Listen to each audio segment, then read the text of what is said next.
so much. Thank you. And I would like to ask you to allow me to take off this mask so that perhaps you can hear me better and the people who will be listening to our presentation can get my words better.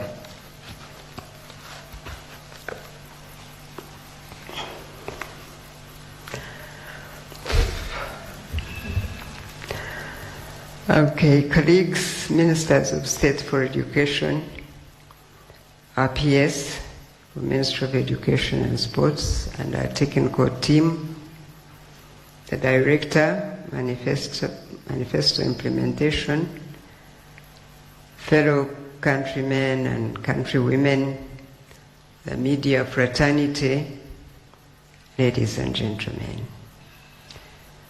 I'd like to begin by thanking the Minister for Presidency, together with the Manifesto Implementation Unit, for arranging this time in this season that we may showcase the work we have done in these 4 years of our service to our people and to our beloved homeland. As all of you know, our work as a sector is to prepare the children of this land for their onward journey to adulthood, to service, to themselves, to their families, and their country. That work starts with the environment where learning must take place. Today, therefore, what we have to show you does not include the actual learning. It is rather the preparation and the infrastructure development for the national education at all levels, except for pre-primary, the early childhood development, which is still in the hands of the private sector.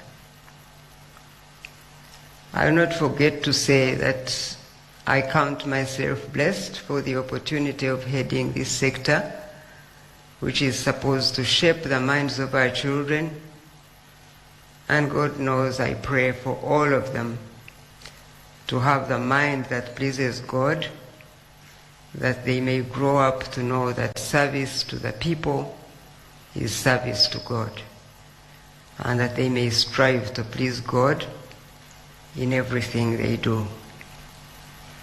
So now, it is my singular honor and pleasure to present our work to you that we have done in these last 4 years or so.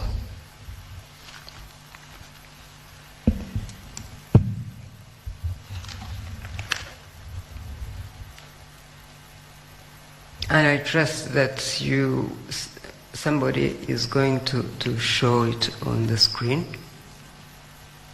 Yeah? Okay. Okay, so our vision is quality education and sports for all, as you see there. And the mission for education is to provide for, support, guide, coordinate, regulate, and promote quality education and sports for all persons in Uganda for national integration, individual, and national development. Now, the scope of this presentation will go as follows. The introduction, student enrollment in the formal education system, the sector accomplishments on the NRM manifesto, the commitments for the period 2016-2017 to date, and the challenges. Introduction, this presentation highlights major achievements for the education and sports sector over the period of July 2016 to date in the following subsectors. Pre-primary, what we show of pre-primary is the work that we do as a sector to supervise the pre-primary, which is in the hands of private sector. And then primary education, secondary education, the BITVET education, school inspection and supervision, higher education, physical education and sports, and special needs education.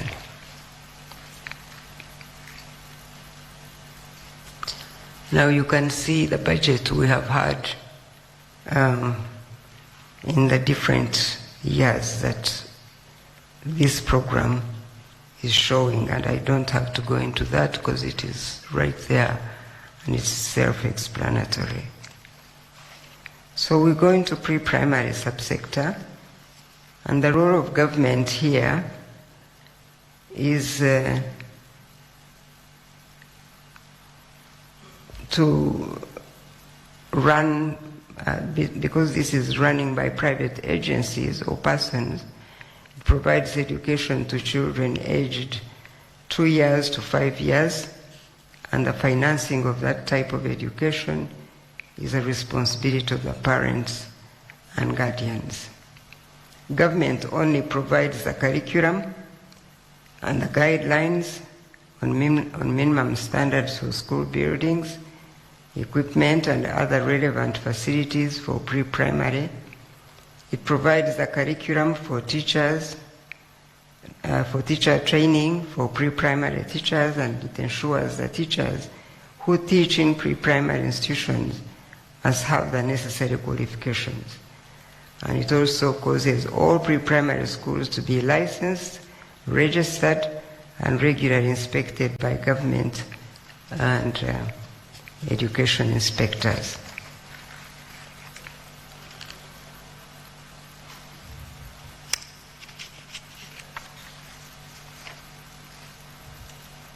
So it goes to commitment 1, which shows the monitoring grant of 2.3 billion. It goes to commitment 2, which is the introduction of early childhood development in primary teachers' colleges, and it shows where teachers are trained.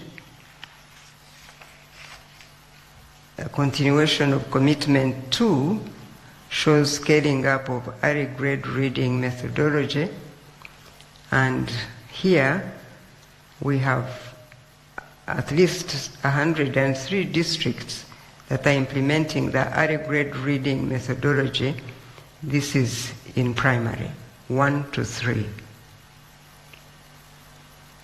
More than 14,790 and P4 teachers and 1,150 pre-service tutors have been trained in early grade reading methodologies. You can see a picture there showing that. Now we go to primary sector. That shows commitment 3, which shows the construction of at least 1 public primary school per parish. We have 145 primary schools with less than 3 permanent classrooms in some of the parishes, but they have been expanded to provide an additional 929 classrooms, meaning every primary school of these which had only 3 permanent classrooms now have 7 classrooms in each primary school. But we still have 23 community primary schools which were grant aided in 2019-2020. To date, we have 1,112 parishes and wards remaining without public primary schools, which is still a big number. Now here you see the school as it was before, the Aboli Primary School in Albertong district. We show the school as it was and what it is now. That's the work that has been done in many of these primary schools I talked about earlier on, and in Verere Mixed Primary School in Isingiro district, that also shows how the school was before and after, how the school is now.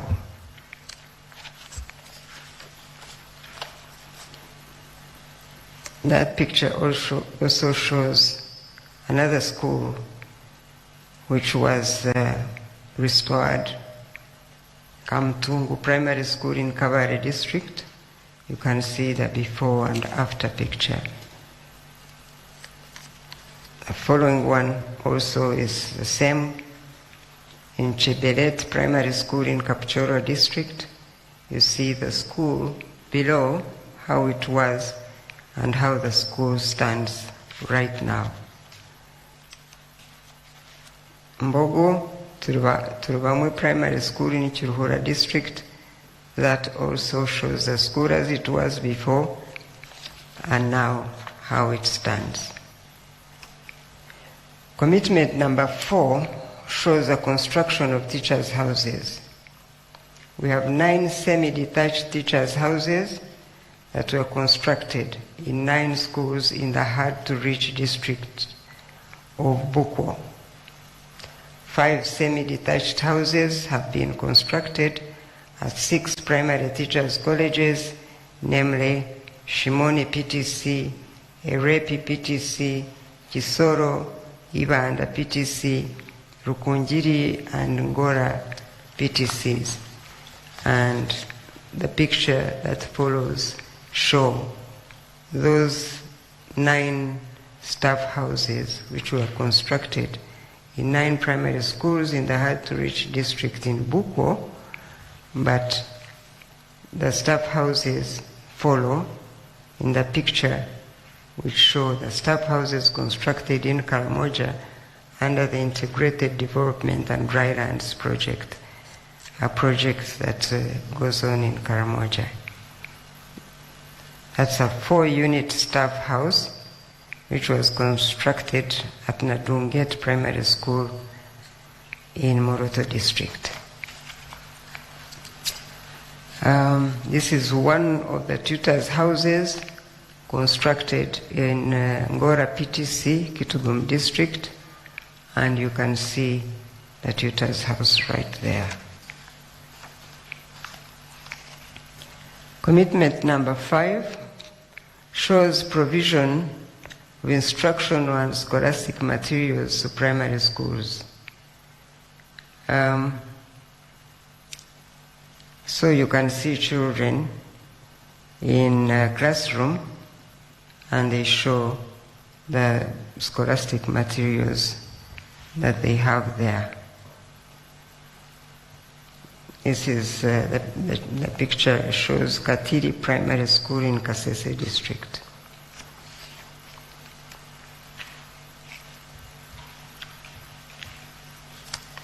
The following picture also shows government's intervention that show the sharing of textbook between 5 learners.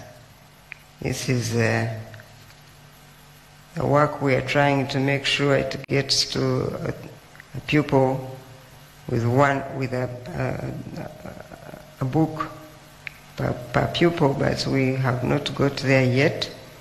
So we are at 5 learners sharing a book. And that picture shows that. The picture that follows shows the pupils at Rwentuha Primary School in Chenjojo district returning their books to their library. And the picture that follows shows the library and the storage room for instructional materials at Rwentuha in Chenjojo district.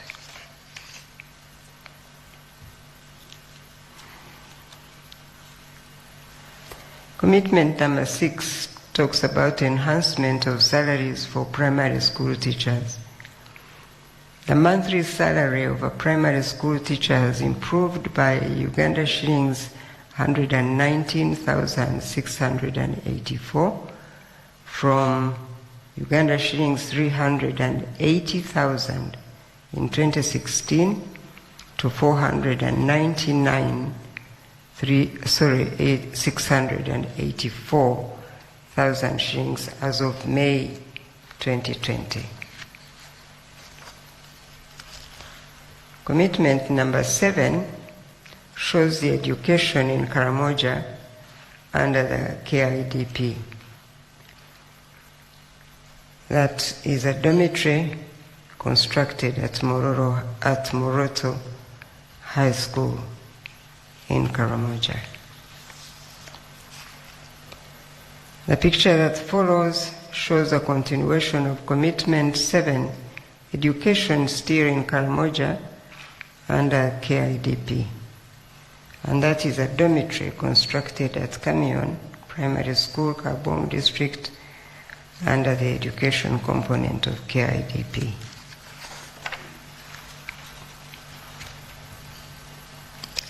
And the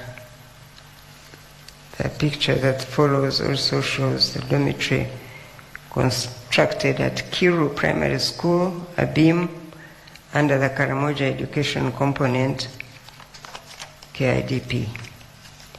Commitment number 8 show the increased community participation in education. That picture just shows a parents' meeting led by the school management committee at Aporocheru Primary School, Oyam District.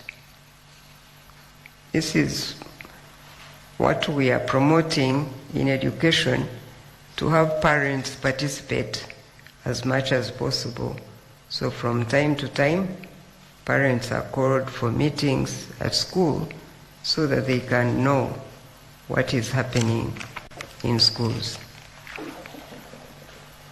Commitment number 9 shows the provision of mid-morning, talks about provision of mid-morning meal and school uniforms, which is a role of parents and families. And the picture that follows talks about that. I was taking around this campaign around the country to talk about the school feeding of parents to their children around the country, and that picture just shows that. And the following picture also shows the same campaign in Tororo about school feeding, where we are trying to get parents to play their major role to ensure school feeding in schools. Now we go to secondary subsector.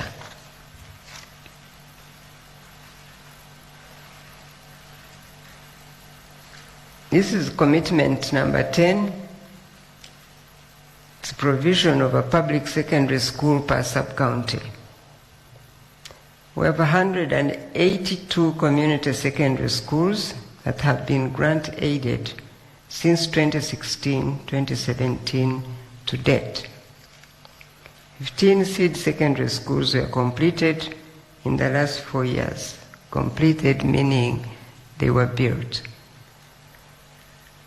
117 seed secondary schools are under construction starting financial year 2018-19, and it's going on even now.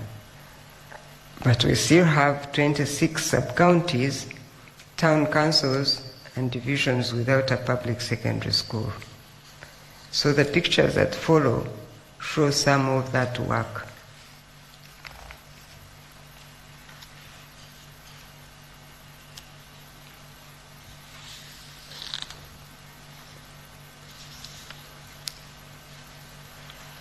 To show this is still talking about the schools we're building An additional 115 new seed secondary schools will be constructed starting 2020-2021 under Intergovernmental Fiscal Transfer Program, and 100 under the Uganda Secondary Education Expansion Program.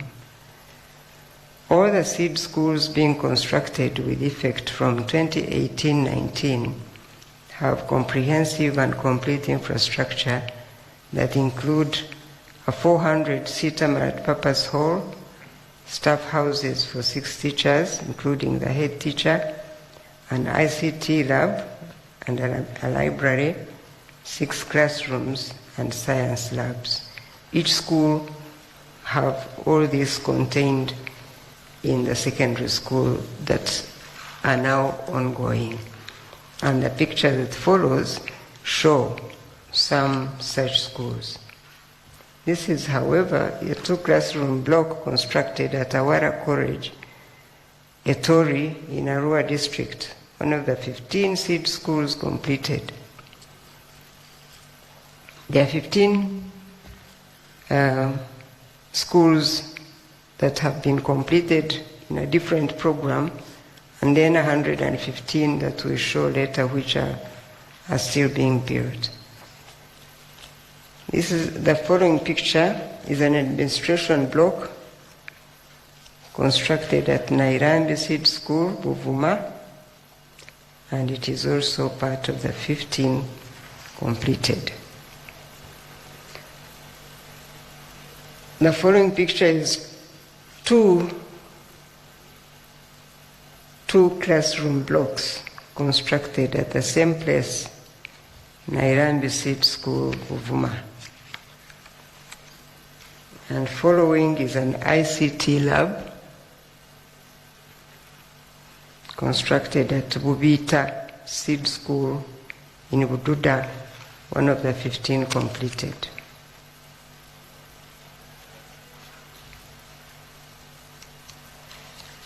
The picture following is a two-classroom block constructed at Bubita. I think this is a repetition. And then a science lab block constructed at Irk Seed Secondary School, Kabong district, as one of the 117 seed schools. The picture following is 3 2-classrooms block constructed at St. Paul Nyabweya in Kabarore district as part of the 117 seed schools. These 117 seed schools are schools we are trying to ensure we get throughout all the districts in the country which had no secondary schools, but we have split that program in 2. We have the 117, and then following is 115, which will come thereafter. But the ones which are being built now, which are not finished yet, as you can see, that one in Kabarore district is one of those 117. And the picture following, again, is part of 117 seed secondary schools. This one is in Pakwach district. Again, the one following is one of the 117 at Rieru Seed School. This is Rieru Seed School in Rubirizi district, part of 117. And again, another one in Bundubujo district. Another one at Atava Seed School in Dokoro district, part of 117, right at the foundation level there.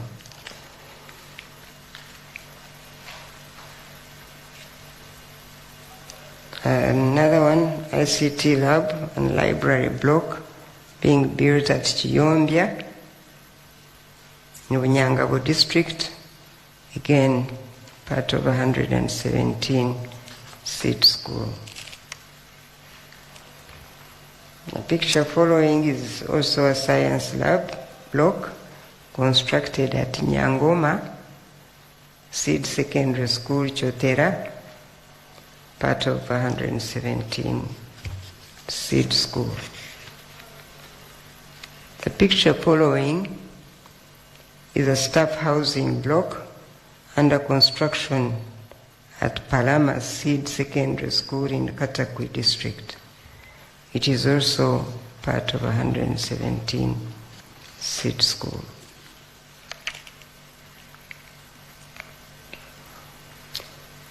Next picture is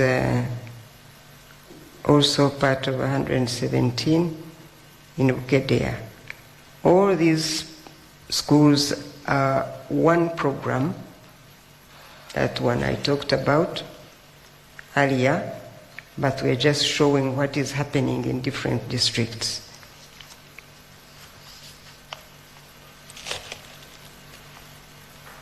Again, an administration block. Now, earlier on, that was classrooms block, and now this shows an administration block and 1-2 classroom block being set up at Rwentuha Seed Secondary School in Chegekwa district as part of 117 seed school. Commitment 11 is provision of instructional materials for secondary schools. The ministry procured 5,250 textbooks for Senior 1 and Senior 2 chemistry, physics and biology subjects in the 20 secondary schools that were grant-aided in 2016-2017. Again, the ministry procured a total of 17,167 mathematics, physics, chemistry, and biology textbooks for 242 A-level schools in 2018-2019 and 2019-2020. Commitment 12 is recruitment of secondary school teachers. The ministry has recruited a total of 8,300 new additional teachers for secondary schools in financial year 2018-2019 and 2019-2020. 2, there is ongoing recruitment, again of 2,000 teachers. This has been already advertised by the Education Service Commission in this financial year 2019-2020 ending. And we also promoted 1,200 teachers who had upgraded from diploma to graduate qualifications.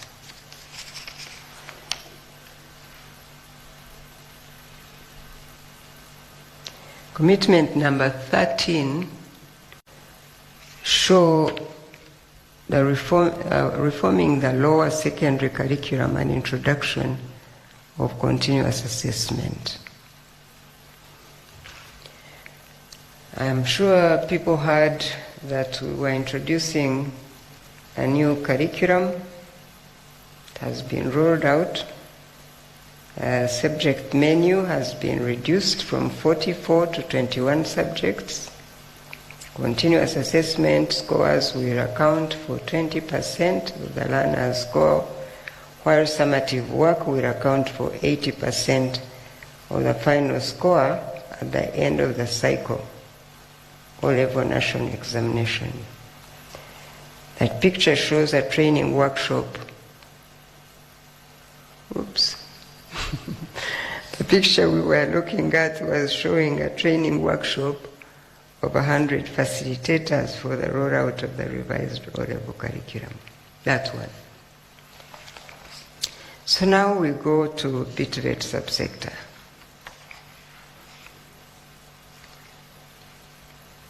This is the 14th commitment, which shows a provision of vocational technical institute per constituency. Currently, there are 133 government-aided BTVET institutions, of which technical colleges are 6, technical institutes are 73, community polytechnics are 29, technical farm schools are 25. The ministry has embarked on rehabilitating, expanding, staffing, and equipping the existing TVET institutions. This picture that follows there, it just shows me visiting one of our technical institutes, UTC Elgon, one of the 6 centers of excellence. Just talking to the students there. And the following picture shows Kichwamba, Kabalole district, as one of the 6 centers of excellence. The infrastructure has been expanded at this UTC, and work is ongoing. The picture following is also at Kichwamba. Just shows an electronics laboratory at that UTC. The picture following shows UTC Lira, which is also one of the centers of excellence. All the buildings seen in this photo were completed in the period under review.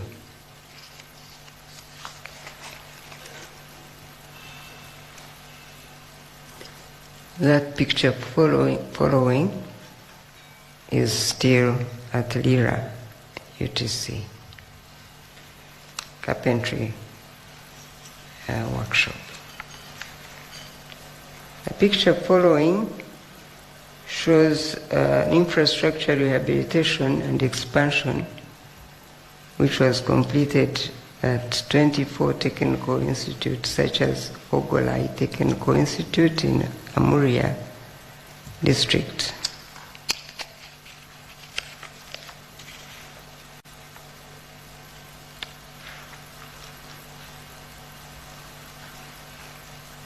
The following picture is in Kayunga, Ahmed Seguya Technical Institute, also showing the expansion of these 24 technical institutes.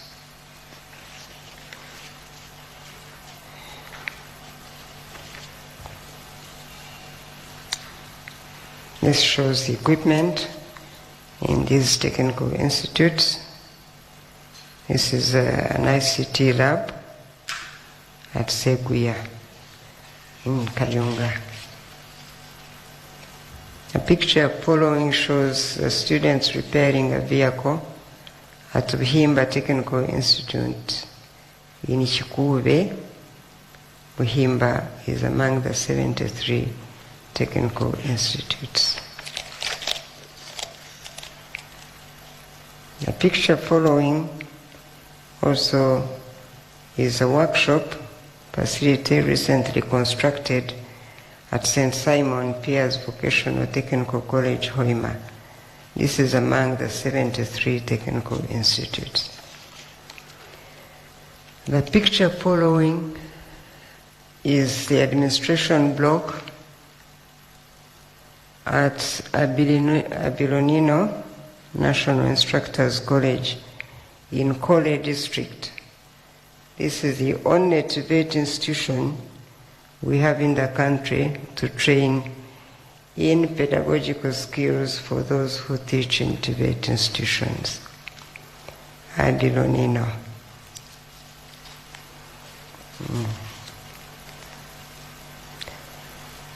Now, commitment 15 talks about the curriculum enhancement and assessment for BTVET. that is work also that has been going on in this period.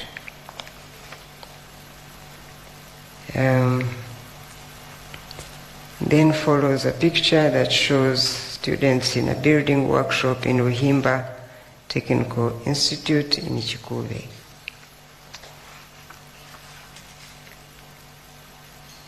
Commitment 16 talks about the promotion and establishment of regional centers of excellence among BITVET institutions for production of critical mass of relevant technical skills. The technical institutes we've been going through. The picture following shows the president launching a scholarship program in the Albertine region in November 2018, the bursary scheme.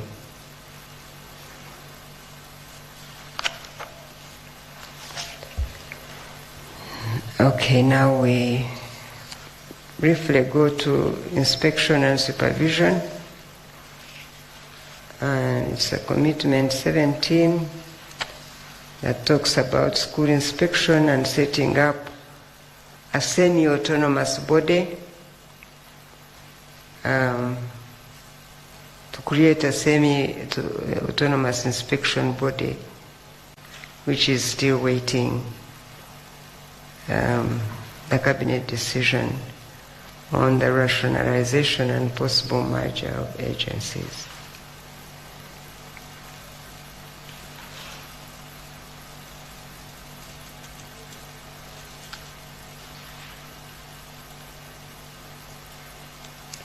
They're trying to improve and modernize inspection, so they're saying they have introduced 2 electronic inspection systems to improve the turnaround time for inspection reports from the local governments to the center, which is really something we need desperately.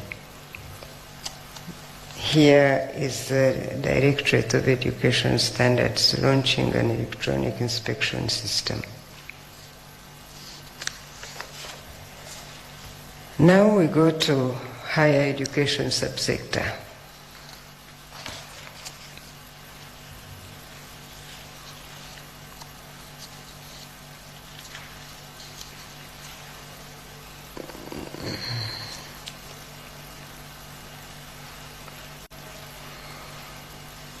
This is one of the graduation ceremonies where many of our graduates showcase once annually, and this is, I wonder where this was.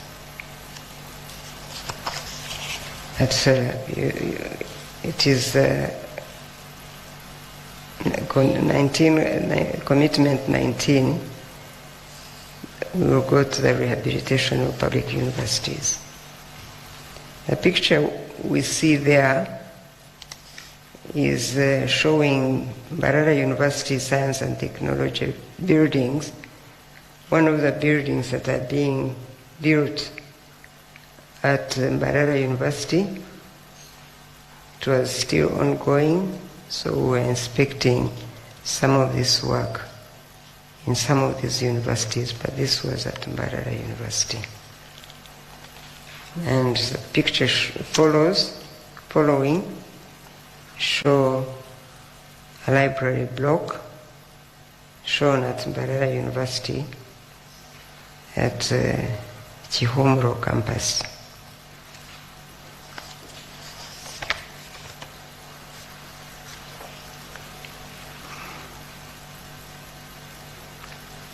The picture following shows a students' hostel block shown at Mbarara University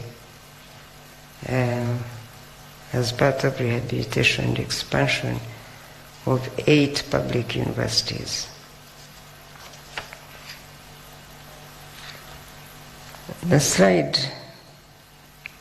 right there shows a new teaching hospital built at Lira University as part of the expansion and rehabilitation of 8 public universities. And the slide following shows the building Faculty of Business Computing at MOOBS, which is also put up as one of this expansion work in the 8 public universities. You can see the work that has been going on at our universities. Really, some of the structures that have been put up are very, very good, and we just hope that we can do this throughout all our universities and give them enough space for the work that is required to do at all these universities. The following slide is still at MOOBS and showing the Faculty of Business Computing, the other side of it.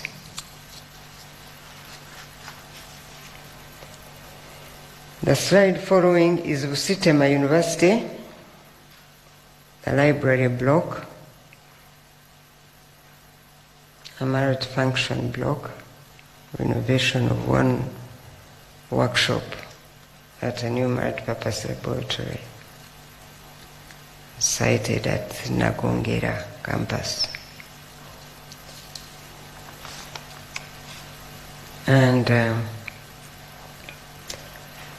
the following slide shows Gulu University, a newly built Faculty of Agriculture block.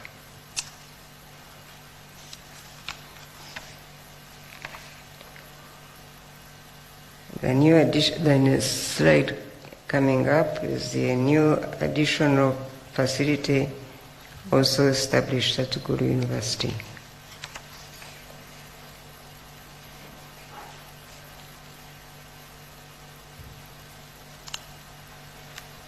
That one shows Kyambogo University. Workshops were renovated and a new multi-purpose laboratory. This is concluded now, but that was when the work was still ongoing.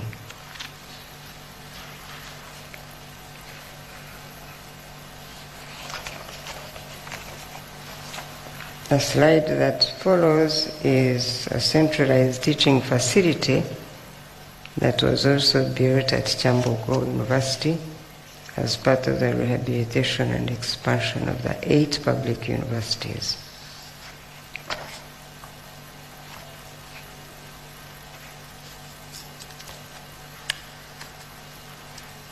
That one is also Kyambogo. Slide 90 is Muni University. The above is a health science multifunction block constructed as part of expansion of the 8 public universities. And the following one is also at Muni, a utility block.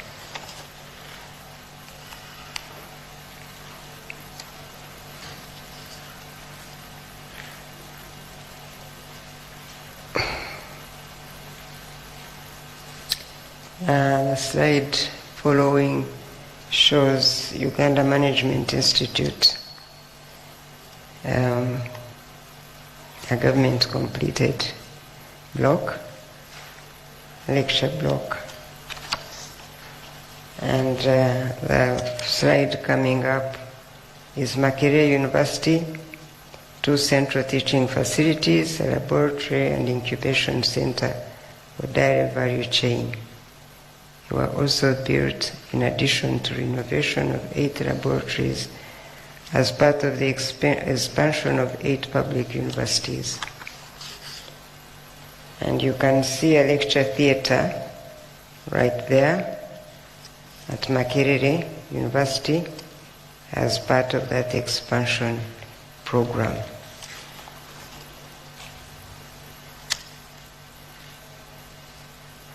That one is a research and incubation facility set up at Kabanyoro under Makerere University as part of expansion of the 8 public universities.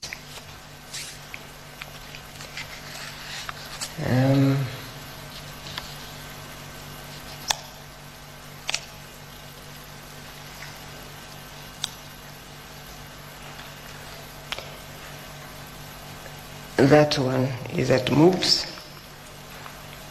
also built as part of the 8 public universities. Mbarara University of Science and Technology set up a business incubation center for gorilla tracking and lodging, a camp at Buhoma in Kanungu district. That's the picture there.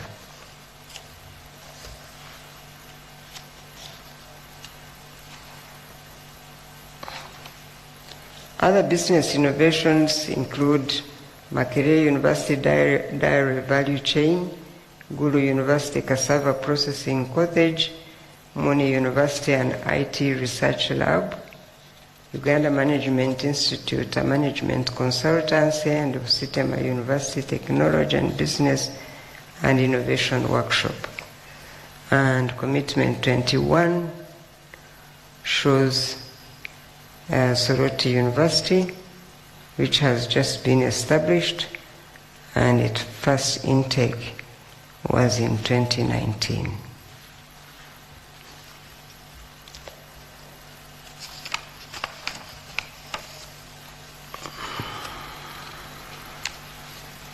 The picture that follows just shows a tour at that Soroti University. Now, we also briefly look at physical education and sport subsector. Commitment 22 facilitates national teams to participate in international tournaments when they qualify. This financial year, 2019-2020, the government provided to National Council of Sports 25.6 billion to support National Sports Federation and national teams' activities. After 38 years of absence, Uganda Cranes participated in Africa Cup of Nations, Gabon 2017, and went up to knockout stage in AFCON Egypt, July 2019. We participated in the 21st Commonwealth Games in Gold Coast, Australia, 2018, where Uganda won 6 medals, 3 gold, 1 silver, and 2 bronze.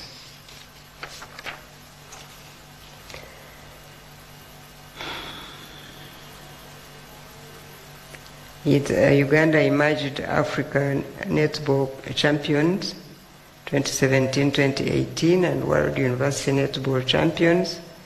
She Cranes also participated in the World Netball Cup in Liverpool and took the 7th position.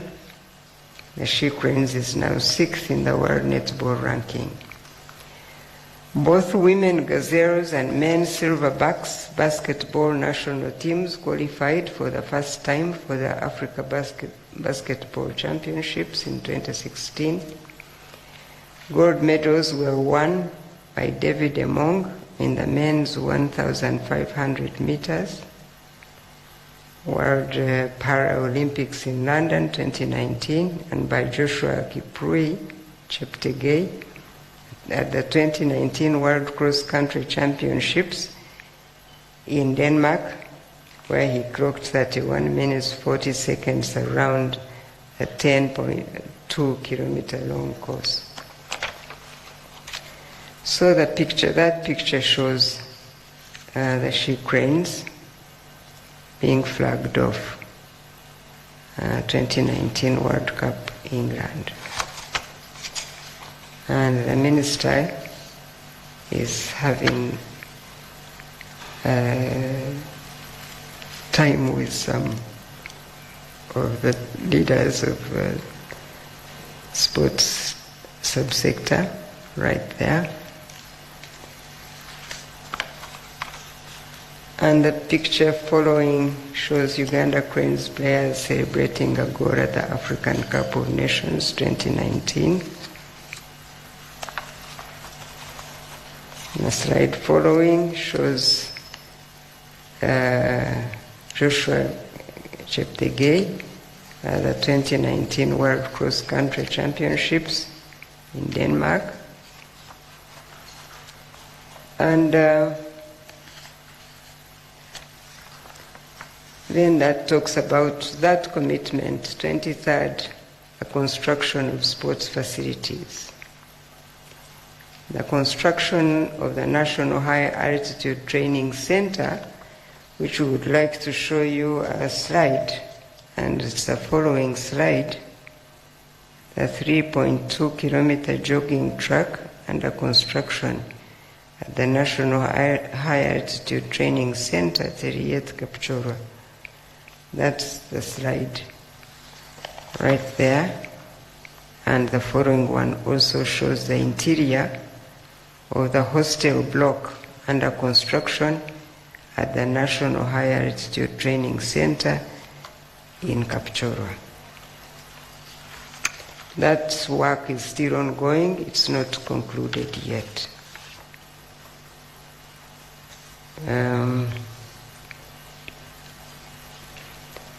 It's more about physical education and sports, to all levels of education and training in the country.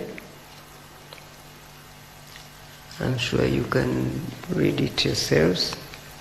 244 sports tutors, teachers and selected district officials from schools, NTCs and PTCs around the country receiving training in physical education and sports management. Trained 122 games tutors of PTCs and instructors of technical institutes in coaching and officiating, handball and woodball, general sports management. Oriented 216 secondary school teachers on improved teaching of physical education. Supported education institution sports championships, including the East African Secondary School Games, which were held in Arusha, Tanzania 2019. Uganda emerged the overall winner with 27 medals.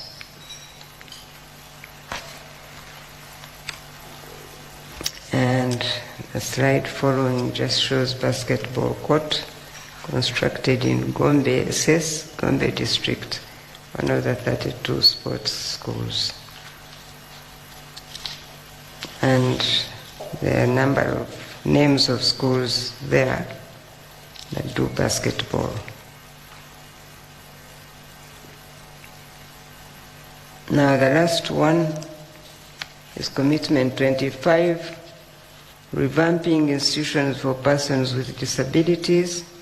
Shows one of the dormitories in Mbale School for the Deaf, completed in 2018-2019. And the challenges: high population growth rates leading to high pupil-student classroom ratios. Number 2, inadequate resources amid spending pressures. As such, the following have been greatly affected: timely grant aiding of more schools, recruitment of teachers, especially in primary schools, completion of incomplete physical structures scattered around the country, and no community participation, and teacher absenteeism. I thank you for your kind attention, and God bless you.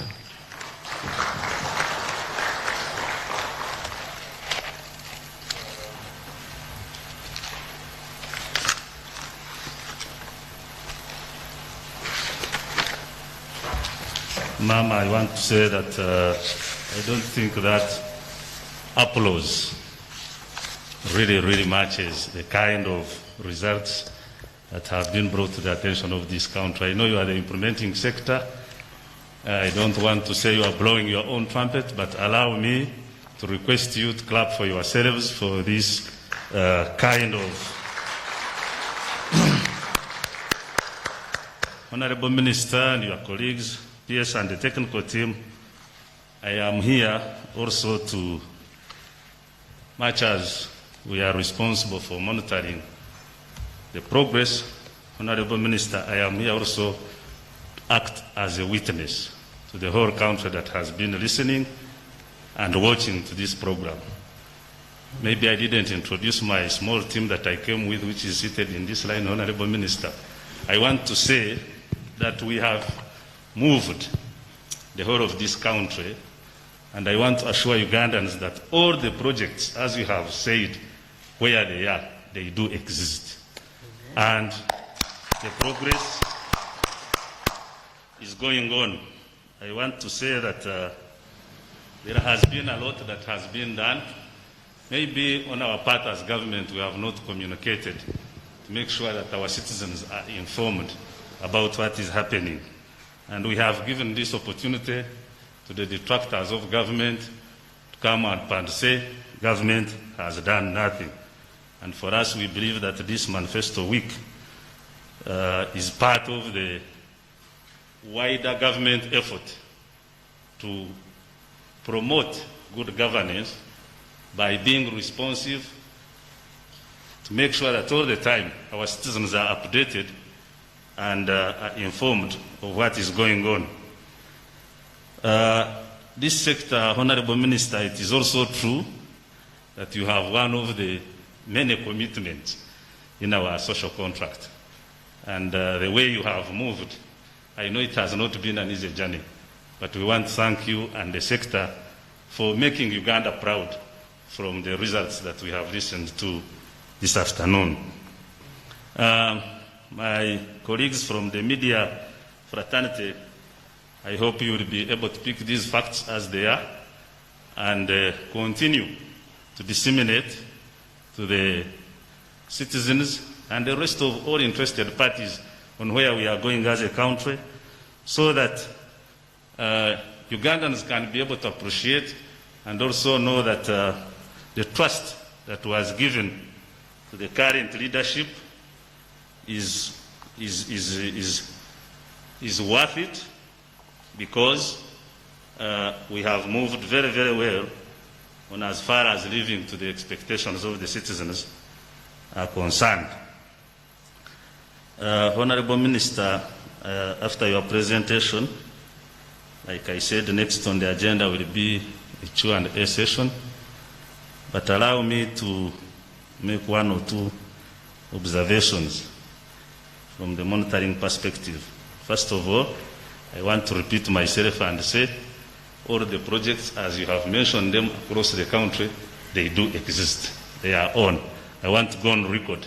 And I believe all Ugandans who are watching this program, wherever you are, in each district of this country, where you have a sub-county where the construction of a seed school is going on, you must be a witness equally to the Honorable Minister that this is not air, but real existence of the implementation of the program. I would also observe that these schools, Honorable Minister, were meant to reduce on the distances that many of our Ugandans were suffering in reaching out to education centers. However, what we have noted in our monitoring exercise, Honorable Minister, is that most of these projects are lying behind schedule. And we would want to know how the ministry is moving in whipping the responsible contractors to make sure that these projects are concluded and handed over for use to the citizens. The other issue in the sector that has been coming up, probably which you had not touched, but which I think you can use this opportunity to assure Ugandans once again, was the issue of the provision of the sanitary towels to our girls, which before we conclude the term, probably need to assure them on what other measures we are taking in as far as making sure that much as there could not be direct provisions, probably there could be other provisions in terms of policy that we have tried to do to mitigate the original expectations of the framers of the manifesto. At this point, Honorable Minister, through you, allow me to invite questions, observations from members of the media, and I would not like to behave like a dictator, but I would like to request you, please focus your question on the issues that relate to the manifesto and performance. I thank you, Honorable Minister. Thank you. Yes, mention your name and the media house and your question, please.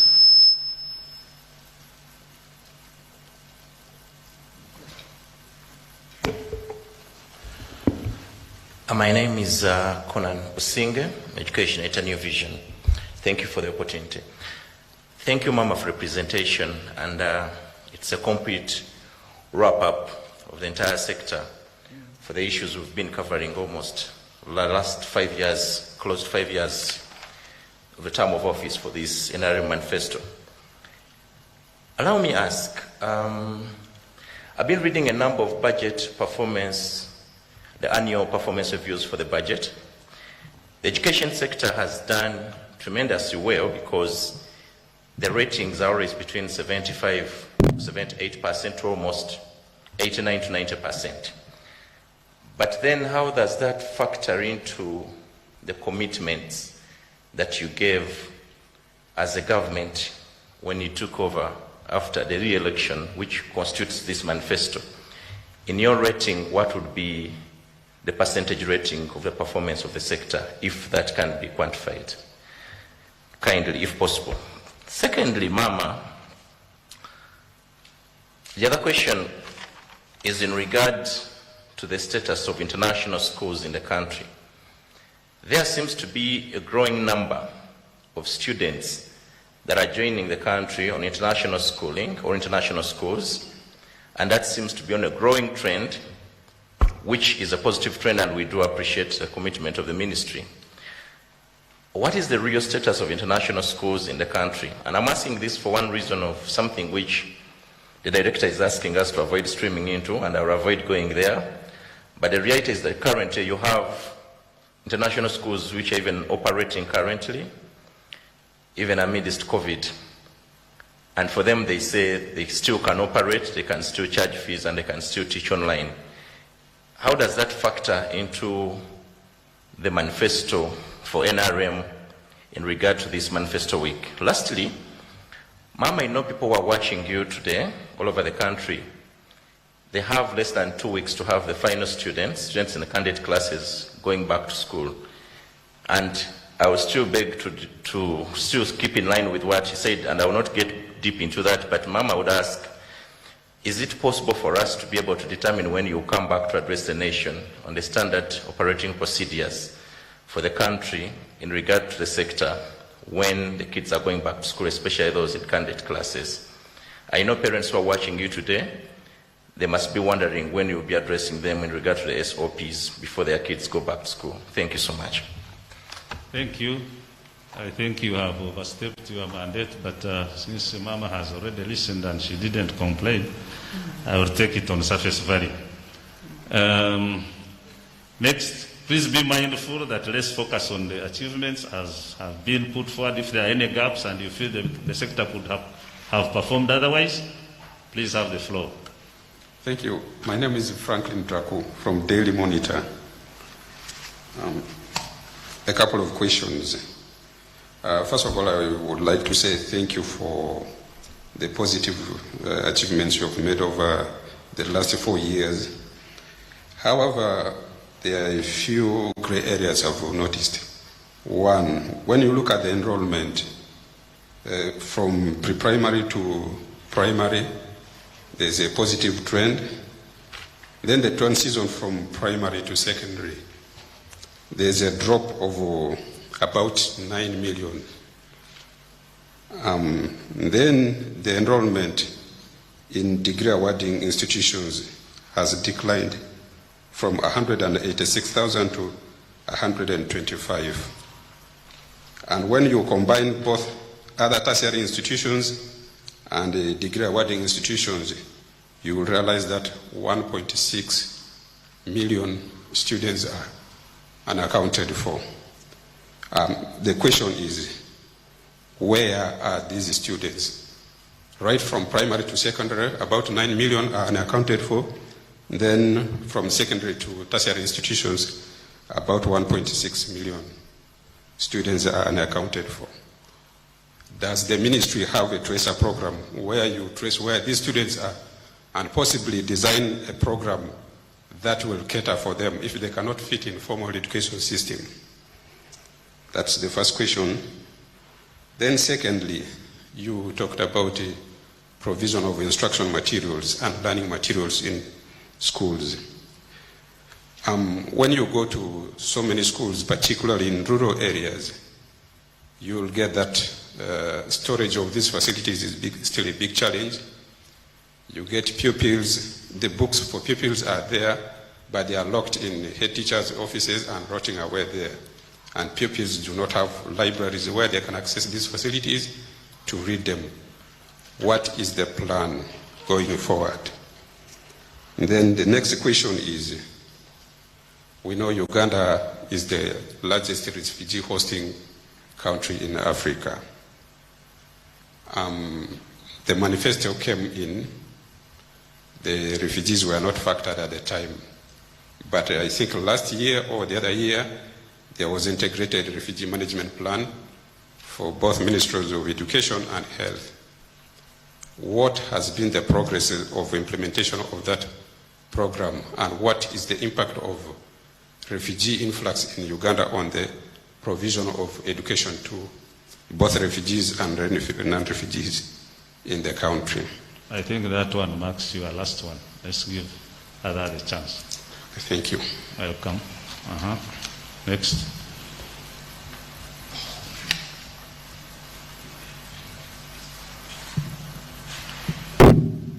Thank you, Honorable. My name is Dung Davis Joey. I work with CBS. Some of the questions you were asked, I will not go back to that. I'll be brief enough. You said that we still have 1,102 parishes without primary schools and about 182 without secondary schools. Could you please have a mention of some of those parishes, if possible? And also, this comes again when we have absenteeism and participation of teachers, yet the grant for local government was increased from 2.5 to 5.5 billion. Why do we still have this problem each and every year? And finally, you said salaries for the primary teachers was improved. How are we standing on the secondary and the university teachers also? Thank you. Next. If we are done, Ma'am, I also wanted to add for you one of the other key challenges that we are witnessing, I think, which have also impacted negatively on your sector, has been the continuous creation of new administrative structures, which I think keep impacting negatively on the targets we had before. Because if now we have so many parishes being created, new sub-counties being created, new districts being created, that will definitely impact negatively on the targets and the fulfillment of what we had on the onset. I thought this could equally be captured through you, so that because we are finding it as a general implementation challenge, and I don't think it has spared your sector either. So with those few questions and observations, I beg Honorable Minister Mama to respond, and like I had observed, you are at liberty to invite your colleagues and other technical members of your team to complement your responses for better clarity. Thank you, Honorable Minister. Thank you so much. Thank you, members of the press. Now, the first two questions were from you, Mr. Bashasha. You talked about the structures that are unfinished and behind schedule, and you wondered what the reason is and what is happening about that. And I'd like to say that some of these structures are the secondary schools where I have talked about a lot, and I have shown pictures of some of the finished ones and some that are still ongoing. These projects are done now by both the central government and the local governments in the rural areas. And we wanted that program to be done like that so that we can all have a role to play in the building of these schools, because these schools are doing what most schools have not done in this country for so long. We designed these programs, this particular project that we call UGIFT, to build what we call comprehensive schools, meaning that we didn't want to build classrooms only, which has been the trend in the past, because we have schools that just include classrooms only, and teachers have to live so far away from school, and laboratories are not there, and so education becomes not complete, because we are focusing on teaching sciences, and if there are no laboratories in schools, then that is not really happening. And if teachers are living so far away from schools, there is always a problem of absenteeism and so on and so forth. So we said that this time and from now going forward, the schools we build should be complete and must provide all these facilities for any one secondary school. And so we designed it like that, and we said we will have a role to play from the central government, and the local governments will be the ones to now take charge at the local level. But that has become an impediment in a way, because technical people don't seem to work together like that. The local government seems to think, okay, if the central government want to do the work, let them come and do it, and it delays things, and they don't monitor the contractors, and yet we are so far away from the work that's happening. So that has delayed it, I must confess, but we think we are doing better every day, and most work is now ongoing, and we think we are going to complete these schools sooner than later. And this was the phase 1, the 117, and then we will start the phase 2, which should start next financial year, and then they will all go at the same level, and we think we are improving, so we'll finish them. Now, your second question was about the sanitary towels. What are we doing about that?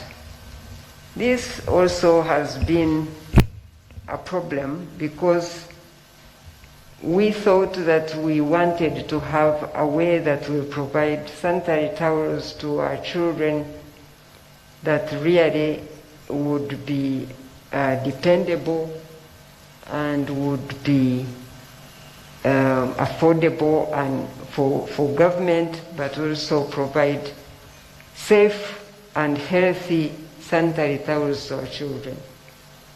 And so we ended up deciding to look for money to build a smaller industry that would do this, to provide all schools and then maintain itself. But it has taken some time, as you surely know, and we have been giving some sanitary towels from time to time to some schools and not to all, and that was, we knew that that was not sustainable, so we are still waiting to get the funding that will enable us to have a government industry that will produce the sanitary towels for the Ministry of Education. So we still have it in plan, but unfortunately I can't say we have done it and it's finished. So we know that we are short on that one. Now, the third question came from Usinge of New Vision, and he was saying, what is your performance rate, do you think? I think that question, Usinge, should go to you. You should be telling us what you think our performance rate really is. Because if you ask me, I would say I think our performance rate is excellent, considering the size of our assignment and our budget to do the work. I think we are doing a good job. I believe we could do better if we had all the personnel we need. We don't have the manpower we need to do the work we have. We have a lot of work in this sector, and government has reduced on the recruitment. As you can see, it's we are trying to recruit teachers now, but we have spent a long time without recruiting, and schools were crying out for teachers, and government had put a stop on recruitment for a period of time. We could therefore do better, I think, if we had all the necessary tools that we need, and if our budget really was better than it's been, I think we could do much better than we are doing right now. Then you talked about the international schools. What do I say about these international schools? I think that these schools are trying to do their work. And I have tried to find out, because there were some parents complaining about school fees, because they continued to charge school fees even when the schools were closed. But the international schools were saying that even when the schools were closed, they were teaching online. And I asked some parents, and they said that it's true, that the children are actually at school. You know, they are homeschooling, so they are doing the work on e-learning, and teachers are with the children the whole time. So if they charge for school fees, it's because even at home the children were learning. That was the information I got from the parents whose children go to these international schools. So our PS will have to hear now from the international schools as we open, to know what their program is, what they are planning to do. But we have been monitoring what they are doing during the closure, and we learned that the schools continue to teach while children were at home.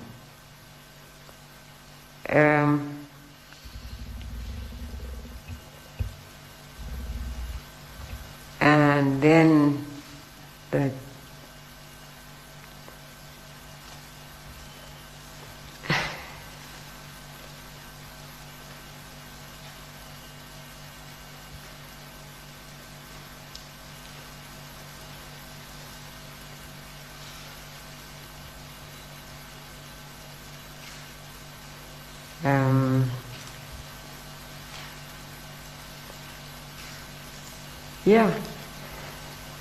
the fourth question, I don't remember whether it was from you, Singi, or somebody else.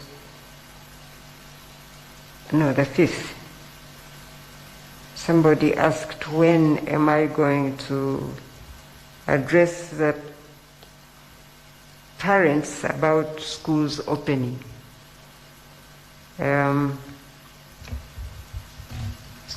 Well, I can say soon. It has to be soon. I can't tell you exactly when. We are discussing, and we have many concerns now, really, like I'm sure you know, more than ever before.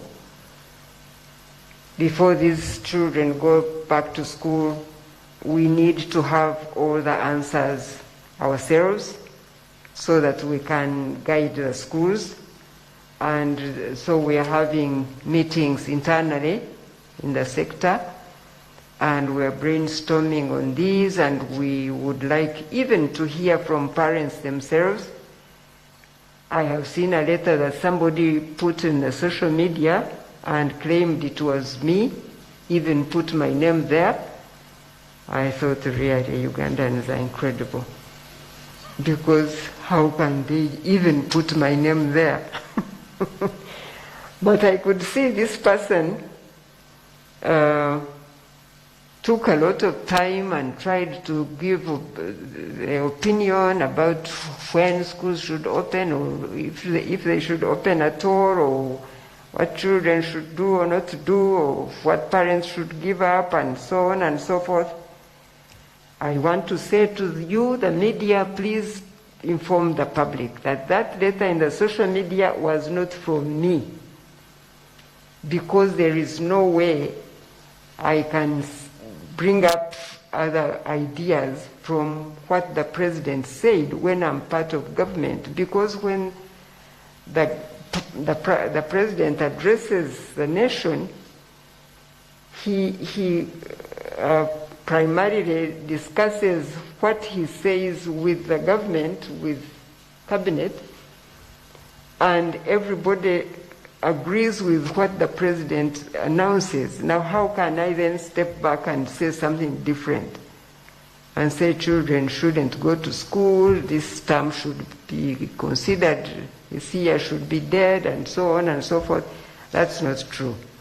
But we in the ministry are discussing, and I will soon certainly address the parents and inform them, and our PS will give the guidelines to the schools, to head teachers, so that they know what we believe they must do for schools to be safe, for our children to be safe, and for schools to go on for these candidate classes.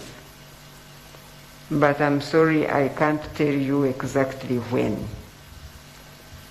But since the time is not very far from when the president said should open, that means I don't have that much time so it has to be soon, early next week. Now, the question that followed that, I think, was from Monitor. and it was asking about the children. You have seen the children and in primary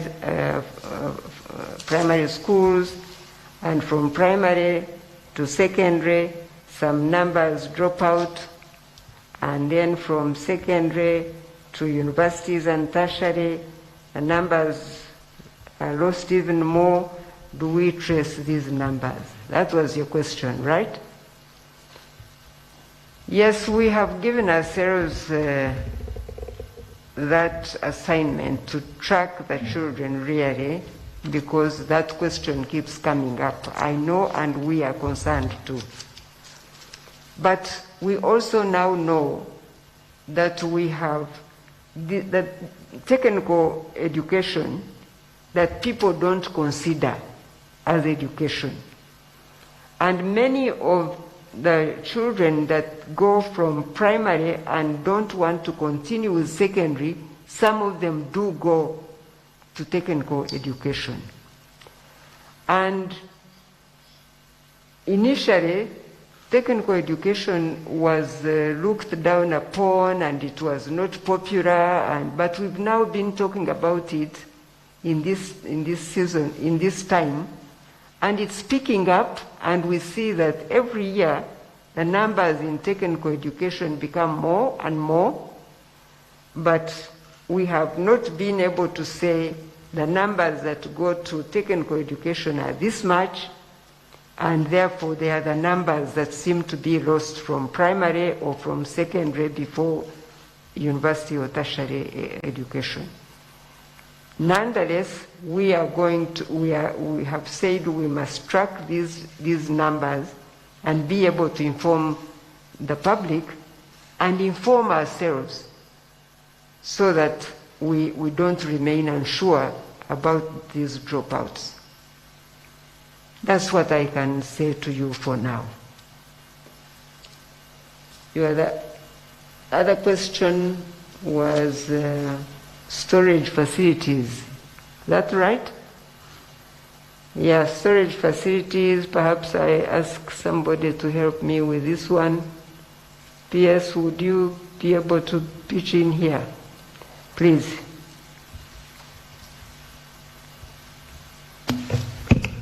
Thank you very much, Mama. Mama, it is true we have had challenges with the storage of instructional materials. We would buy materials, and then in a very short time, because of the handling, because of the way they are stored, they get spoiled very, very fast, and then you have to replace them.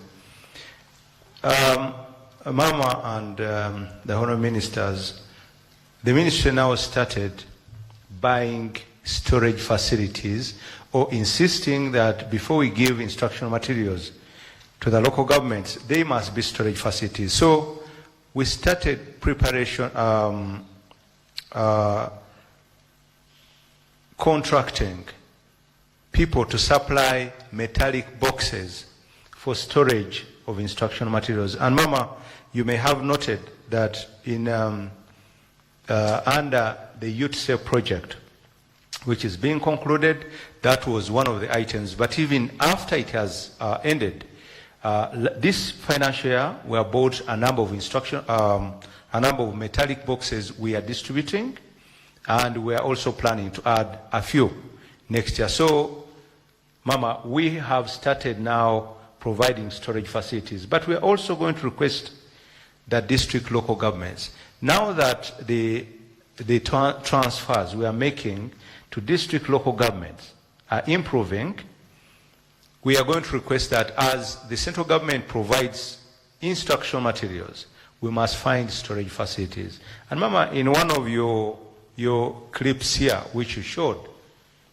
they show where we are storing, because apart from metallic boxes, we can also have shelves where these books are kept, so that they are protected from the vagaries of weather and therefore tear and wear. Thank you so much, Mama.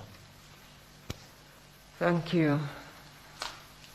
The other question After that was education for refugees.